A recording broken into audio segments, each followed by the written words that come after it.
నవ్విపోదురుగాక నాకేటి సిగ్గు అన్నట్టుంది. ఇప్పుడు ఒక ఫాల్స్ ప్రాపగాండా, మనమే ఒక అభాండాన్ని జనం మీదకి తీసుకువెళ్ళిపోతాం.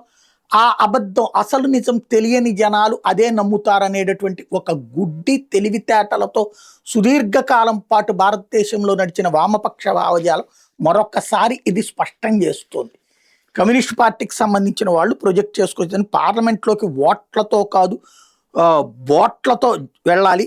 మన కొత్త పార్లమెంట్ 20,000 కోట్లతో నిర్మించారు, ప్రారంభించి 3 సంవత్సరాలు అయింది అన్నట్టు. ఏదో మొన్న ఢిల్లీలో ఒక భారీ కుండపోత వర్షం వచ్చింది. ఆగస్టు 25వ తారీఖున సఫ్దర్జంగ్లో 24 గంటల్లో 99.1 మిల్లీమీటర్లు, అయాన్ నగర్లో 101.9 మిల్లీమీటర్ల వర్షపాతం నమోదైంది. దీంతో పలు ప్రాంతాల్లో నీళ్లు వచ్చినాయి. ఈవెన్ అమెరికా కాలిఫోర్నియాలోనూ న్యూయార్క్లోనే ఇట్లా అన్ఎక్స్పెక్టెడ్ వర్షాల సమస్య ఎదురవుతోంది చూస్తున్నాం. బట్ ఇక్కడ మనకి నిందించాలి, చైనాలో వరదలు చూడట్లేదు మనం. అయితే ఇక్కడ 99 మిల్లీమీటర్లు ఒక్కసారి కురిసినటువంటి సందులో కొంత నీళ్లకు సంబంధించిన అక్కడ ఇబ్బంది కనబడి దాన్ని ప్రొజెక్ట్ చేసుకొచ్చేసి ఇంకేముంది, ఇక్కడ పార్లమెంట్లో పడవలు వేసుకెళ్తున్నారు. మనం చూస్తున్నాం కదా, పార్లమెంట్లోకి పడవలు వేసుకెళ్తున్నారా, పడవలు లాంటి కార్లు వేసుకెళ్తున్నారు. కాబట్టి జనాలకి మనం సోషల్ మీడియా ద్వారా మోసం చేయగలమన్నటువంటి ధైర్యం వీళ్ళ సొంతం. ఇదే సందర్భంలో పబ్లిక్ అంత వెర్రివేదవల్లాగా లేరు.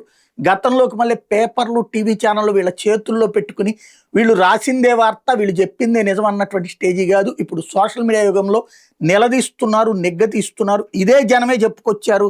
ఢిల్లీలో డేట్లతో సహా వర్షానికి సంబంధించినటువంటి లెక్కలు అదే సోషల్ మీడియాలో క్వశ్చన్ చేసి కౌంటర్ చేస్తున్నారు. రెండవది, 940 కోట్ల రూపాయలతో ఖర్చు పెడితే 20,000 కోట్లు ఎక్కడి నుంచి అయిందిరా నాయన అని చెప్పి ఇదే జనాలు అడుగుతున్నారు.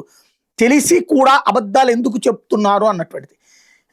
850 మంది ఎంపీలు కూర్చోవడానికి 800 కోట్లు మాత్రమే ఖర్చు పెడితే ఏ విధంగా మీరు మాట్లాడుతున్నారు అన్నటువంటి పాయింట్ని క్వశ్చన్ చేసుకొస్తున్నారు. ఇదే సందర్భంలో ఏదైతే 6.95 లక్షల ఎస్ఎఫ్టీకి టోటల్గా కలిపి ఏది విత్ గార్డెనింగ్ అన్నీ కలిపితే 1,200 కోట్లు అయినాయి.